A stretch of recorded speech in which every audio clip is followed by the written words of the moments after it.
Reportajes, Trenes por Siempre. ¿Qué tal? ¿Cómo están? Los invitamos a ver un reportaje que le hicimos a Gabriel Schreiber, que es politólogo y youtuber. Gabriel, contanos, ¿cómo decidiste, cómo nació en vos empezar a hacer contenidos en YouTube? A mí me pasó algo bastante curioso. Yo decidí meterme en el ámbito de las redes sociales y dentro de la creación de contenido más o menos en octubre, noviembre de 2023. Yo tengo una experiencia que le ha pasado a un montón de gente debido a circunstancias del país básicamente, que es, yo soy politólogo y a mí siempre me interesó la cuestión de las políticas públicas y principalmente la del desarrollo de la movilidad de las personas entre ciudades, entre pueblos, entre punto A a punto B.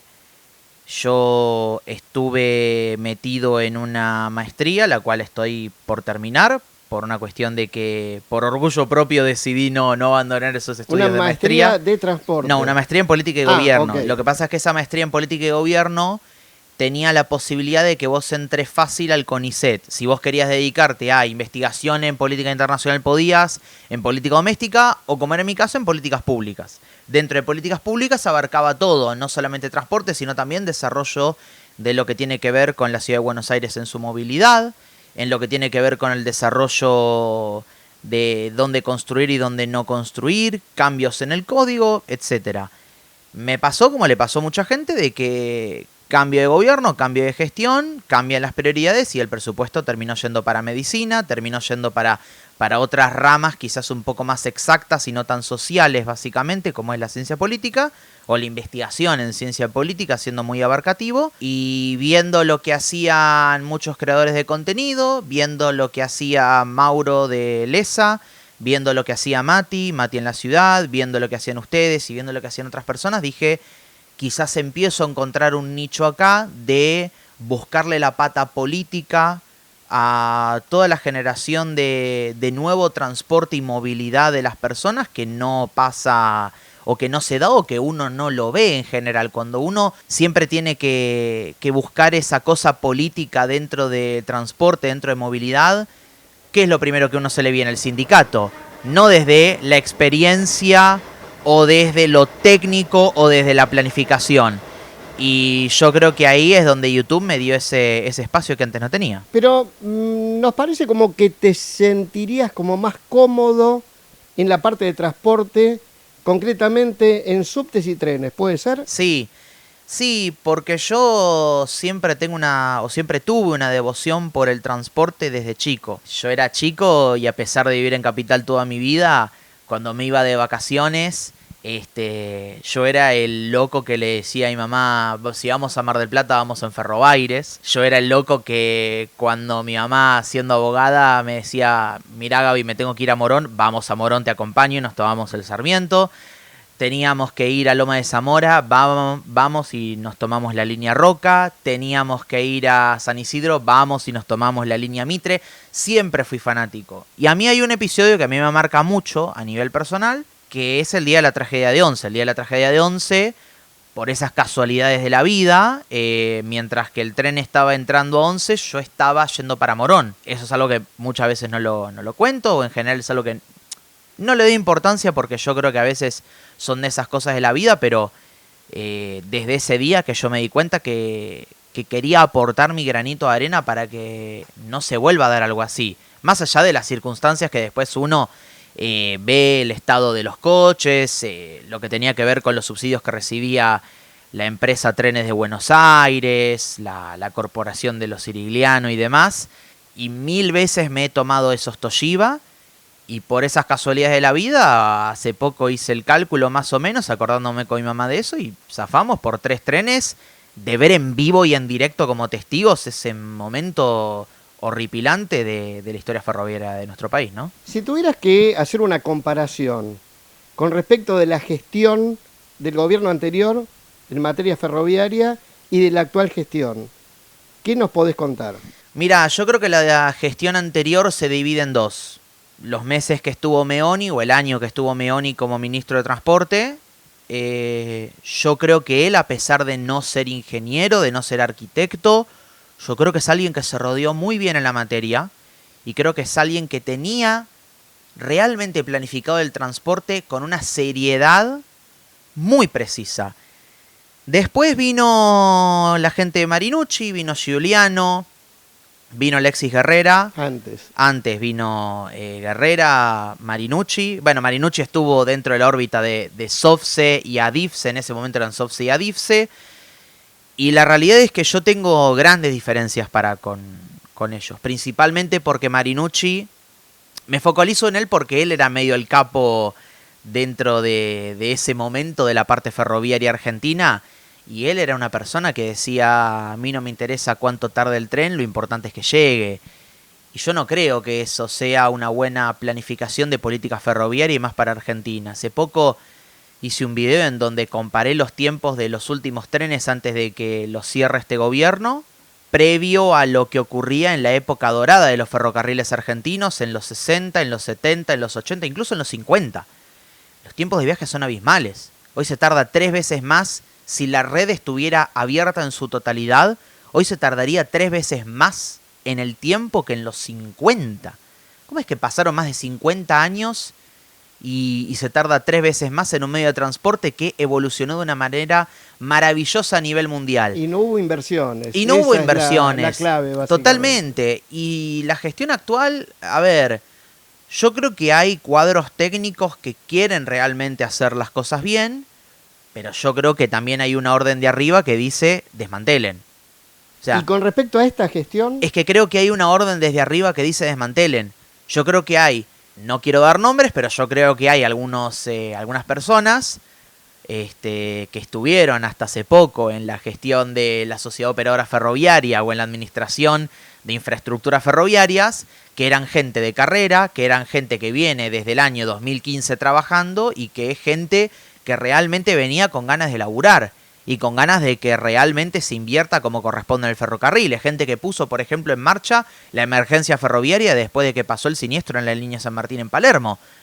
Pero después las cosas cambian. Vos no seguís la orden que está más arriba tuyo y te desplazan. Y los que están ahora, yo tengo clarísima la idea de que tienen la orden de desmantelar.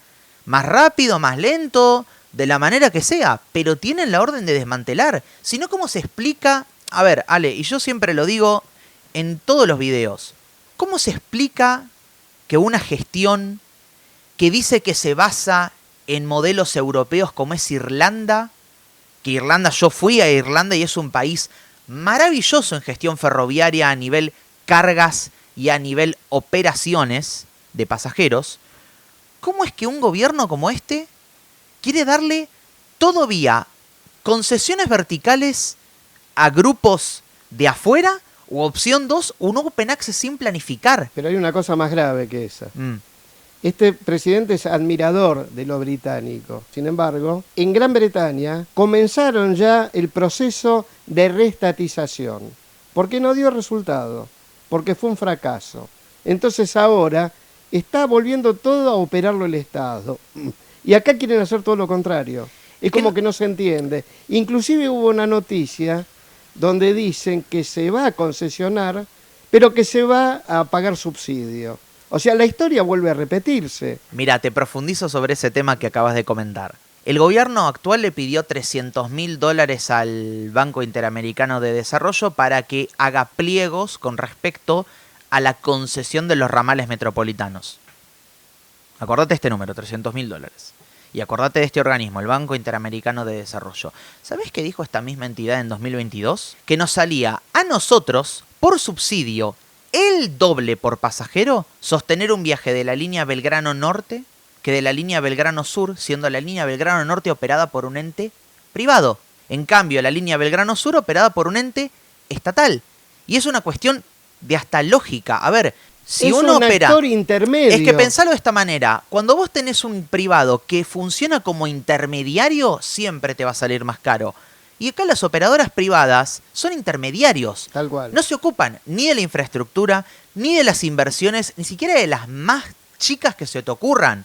El parche puede llegar a estar a cargo de ellos, pero la gran infraestructura no. El mejor ejemplo es la línea Belgrano Norte. La totalidad de las estaciones modernizadas en esa línea corrió por parte de la Administración de Infraestructura Ferroviaria o del Estado Nacional.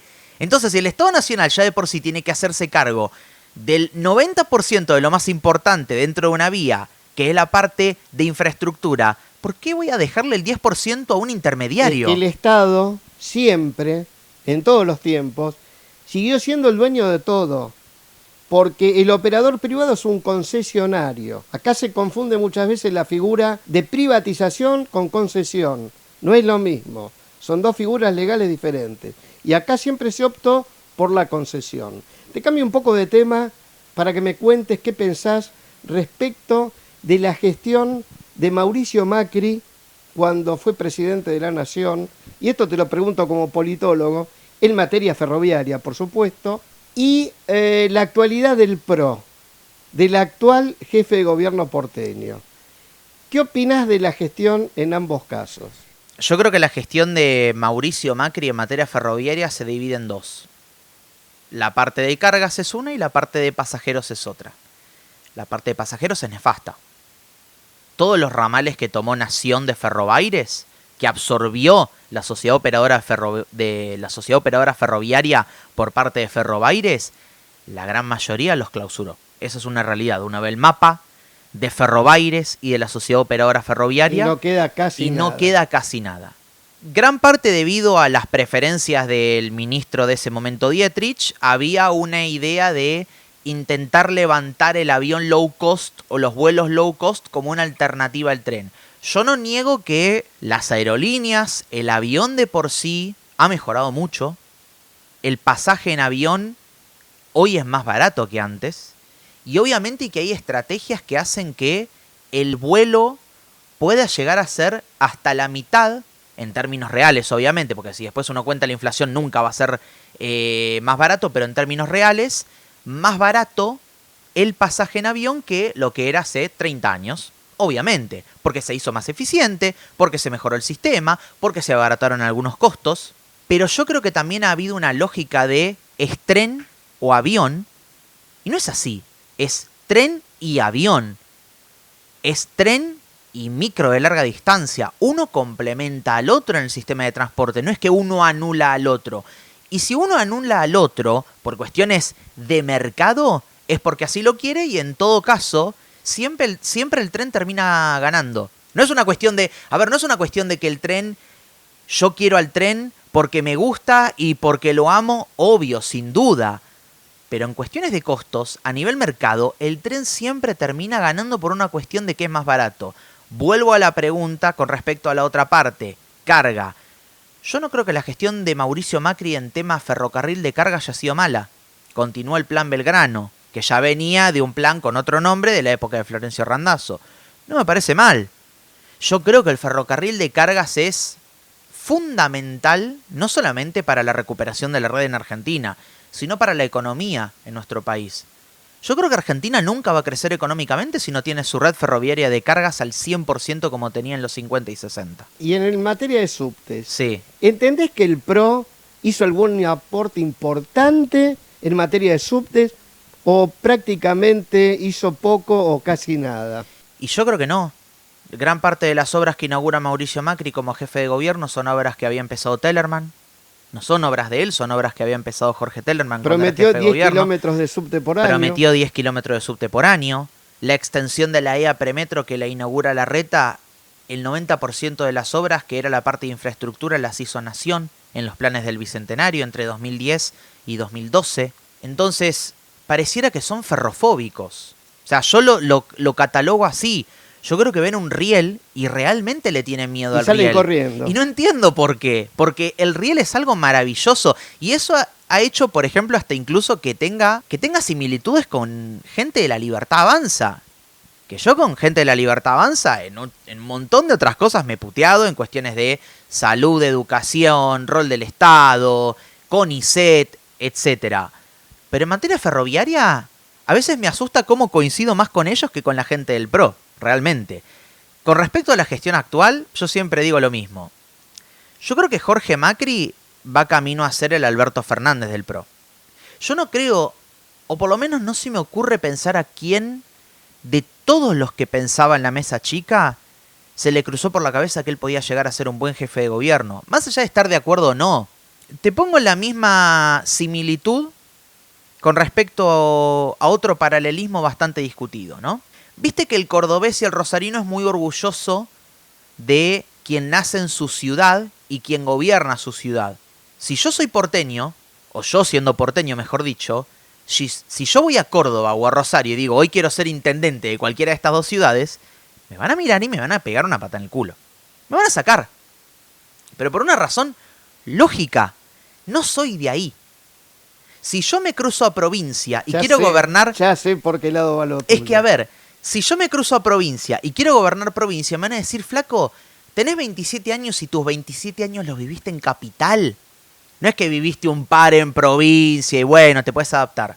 Jorge Macri no nació en Capital Federal, no vivió en Capital Federal, no vive en Capital Federal, él vive en Vicente López. A pesar de que su domicilio lo tenga declarado en Palermo, él vive en Vicente López, se traslada en auto de Vicente López a la casa de gobierno de la Ciudad Autónoma de Buenos Aires en la calle Uspallata todos los días, o casi todos los días, si es que no está en algún acto o en algún otro lugar protocolar, y no tiene conocimiento de la ciudad, no lo tiene. Cuando en su momento se dijo Santilli yéndose a provincia, y Santilli yo no sé hasta qué punto podría ser un buen gobernador si no es de ahí. Diferente es el caso de Vidal, que durante muchos años vivió en Morón, antes de pasarse a Capital Federal. Pero esto es lo mismo, sos de Vicente López, gobernaste Vicente López, su gestión en Vicente López no es buena, en 12 años hizo solo una escuela, no hizo hospitales, no hizo centros de atención primaria, ni siquiera recuperó el paseo al río. Es más, gran parte de los pasajes y bicisendas de Vicente López no los hizo Jorge Macri, los hizo el japonés García, que es el que vino antes de Jorge Macri. Entonces, sumado a todo eso, ¿a quién se le ocurre pensar que una persona de afuera, un bonaerense, puede venir a Capital y tener una buena gestión? Es absurdo. Es absurdo, es como que yo vaya a provincia y diga, yo conozco la provincia, entonces voy a ser un gran gobernador y vivo mis 27 años y espero realmente terminar mis días en Capital Federal y no en provincia, con todo el amor a los bonaerenses, con todo cariño al resto de la gente que vive en este país. Pero yo amo mi ciudad y así como mi ciudad, quiero morir en esta ciudad. Te cambio nuevamente de tema totalmente. Sí. Actualmente hay mucha gente joven haciendo contenidos en YouTube, en redes sociales, en streaming. ¿Vos creés que tienen algún impacto en materia de opinión, que generan opinión o que de pronto lo hacen para salir en cámara, para aparecer ante la sociedad o simplemente para monetizar en YouTube? ¿Cómo lo ves? Y hay de todo. Yo creo que hay de todo. Hay un mix de absolutamente todo. Yo creo que el contenido que hacemos nosotros, gran parte de este círculo chiquito que somos los ferroaficionados, los que nos dedicamos a la parte de movilidad, de transporte, yo creo que ha llegado a un punto de notoriedad en donde nos ve gente importante, del gobierno de la ciudad, del gobierno nacional, y esto hace que nuestro contenido crezca. Yo creo que nosotros no somos formadores de opinión porque lo queremos, sino porque lo terminamos siendo. Yo creo que a la larga, por una cuestión lógica de que nuestro contenido es bueno, porque somos profesionales, porque realmente nos queremos dedicar a esto, porque realmente algunos incluso se dedican a esto profesionalmente, yo creo que cuando el contenido es bueno, la gente lo consume. Y no solamente la gente lo consume, sino que impacta en la toma de decisiones. A ver, sin ir más lejos, en su momento, yo hace mucho tiempo, cuando tenía 2.000, 2.500 suscriptores en YouTube, yo dije en un video que el Grupo Dota tenía serias intenciones de quedarse con la concesión de la línea Roca. Eso no era mentira, eso era verdad. El Grupo Dota tenía serias intenciones de quedarse con la concesión de la línea Roca. Había averiguado que en realidad eran las 3 de Taselli: Roca, Belgrano Sur y San Martín. Pero principalmente la línea Roca. ¿Por qué no terminó pasando? Porque yo me enteré de esto, salí, di la información que yo tenía y dije, esto no va a pasar, salvo que el Estado baje un subsidio para esta empresa. Dicho y hecho, el Estado no quería bajar un subsidio para Dota, Dota no se quedó con la concesión de la línea Roca. Entonces yo creo que lo que nosotros decimos tiene un impacto dentro de la política a nivel nacional y a nivel incluso municipal. Y también provincial, porque yo creo que uno salga y diga, como es mi caso, che, qué bueno lo que está haciendo Mendoza con el Metro Tranvía, hace que dentro de todo la Sociedad de Transporte de Mendoza cada vez haga más videos, más imágenes, cada vez le dé más difusión a lo que hace y cada vez más publicidad, lo cual está bueno también. Cuando uno hace las cosas bien, uno lo remarca. Voy a poner un ejemplo muy absurdo de algo que se hace bien en la ciudad, por lo menos en una línea, no en todas, pero en una línea sí. La renovación de estaciones en la línea D del subte de Buenos Aires no es mala. Agüero está quedando linda. Scalabrini Ortiz quedó bien. Bulnes quedó bien. Plaza Italia está quedando bien. La única que no se hizo bien fue Palermo. El resto quedaron bien. Entonces, cuando hacen las cosas bien, se aplaude. Ahora, no se enojen cuando nosotros lo criticamos, cuando se manda la macana. Porque últimamente las macanas que se mandan son grandes. Y ahí estamos nosotros los formadores de opinión para decir lo que pensamos, lo que sentimos y también para plasmar poner de manifiesto claro, temas y cosas exactamente, que los medios masivos no se ocupan. A ver, mi objetivo principal en YouTube cuando yo arranqué no era ni hacerme famoso, ni monetizar, ni nada. Yo quería plasmar este tema en la sociedad que hoy no se le da bola. Argentina no puede crecer sin su tren, a nivel pasajeros y a nivel cargas. Argentina no se puede desarrollar como país sin una red ferroviaria como corresponde. ¿Quién lo habla eso en los grandes medios? Nadie lo dice, nadie lo informa. Y después tenemos que escuchar, con todo respeto a los periodistas, con todo respeto a los colegas, pero después uno tiene que escuchar cuando ocurrió, por ejemplo, hace poco, la última vez, el descarrilamiento en Liniers, que el problema fue de un guardabarro. No es por desmerecer el trabajo de los colegas, pero yo creo que antes hay que informarse un poco. Ojo, esto también... No son especialistas. No son especialistas. Y creo que también esa es la diferencia entre el que hace imágenes, muestra imágenes y dicen, wow, qué lindo, y el que informa. El que informa, a la larga, lo ven no solamente otros colegas, otros youtubers, otros creadores de contenido, sino también al mismo tiempo gente de los diferentes entes, ya sea de la ciudad, de la nación o provincial. ¿Querés agregar algo más antes de terminar? Yo quiero aprovechar la ocasión para decir algo con respecto a una situación que hoy estamos viendo a nivel ferroviario en la capital de todos los argentinos. Cerrar el premetro es la idea más absurda que existe. En el mundo los tranvías son modernos, en el mundo los tranvías existen, pasan por el centro de cada ciudad, no solamente son algo turístico y no llevan 20 personitas, como se dice. Son dobles, son triples, son hasta 4 coches articulados. Son modernos, son eficientes y son más baratos que un colectivo eléctrico que a los 10 años lo vas a tener que tirar a la basura. Muchas gracias. A ustedes.